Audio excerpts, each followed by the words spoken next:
Hello everyone, আজকের এই new ভিডিওতে সবাইকে অনেক অনেক ওয়েলকাম। আজ শেয়ার করছি আমাদের গুয়াহাটি রোড ট্রিপের নেক্সট দুদিনের গল্প। সেকেন্ড ডে মর্নিংয়ে ব্রেকফাস্ট করে ফিরতেই আমরা হোটেল থেকে জানতে পারি যে আমাদের যে হোটেলে আছি সেটা আমাদেরকে চেঞ্জ করতে হবে, বিকজ আমরা যেহেতু হঠাৎ ট্রিপটা প্ল্যান করি আর ইনস্ট্যান্ট রুম বুকিং করি, তাই আমাদের বুকিংটা ছিল just for one day. But best part of this যে আমরা যে হোটেলটা চেঞ্জ করে নেক্সট হোটেলে যাই সেটা ছিল ইন পল্টন বাজার and next to my friends home. তাই ওই দিন নিউ হোটেলে ফ্রেশ হয়ে কিছুটা রেস্ট নিয়ে মা মেয়ে দুজনে কিছুক্ষণ খেলা করি অ্যান্ড দেন লাঞ্চে অর্ডার করি ভেজ নুডলস। ভেবেছিলাম আমার মেয়ে একটু মুখে নেবে, বাট একদমই মুখে তুলেনি।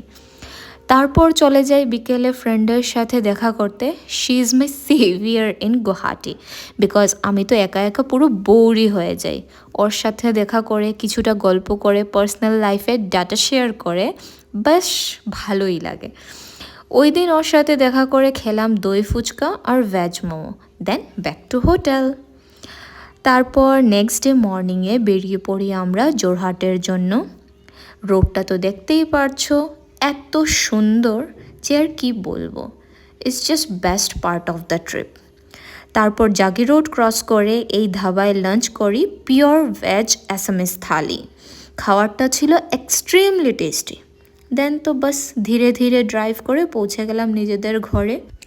আমার এই ট্রাভেল ভিডিও তোমাদের কেমন লাগলো কমেন্টে নিশ্চয়ই জানাতে ভুলবে না। আজকের জন্য আসছি, বাই।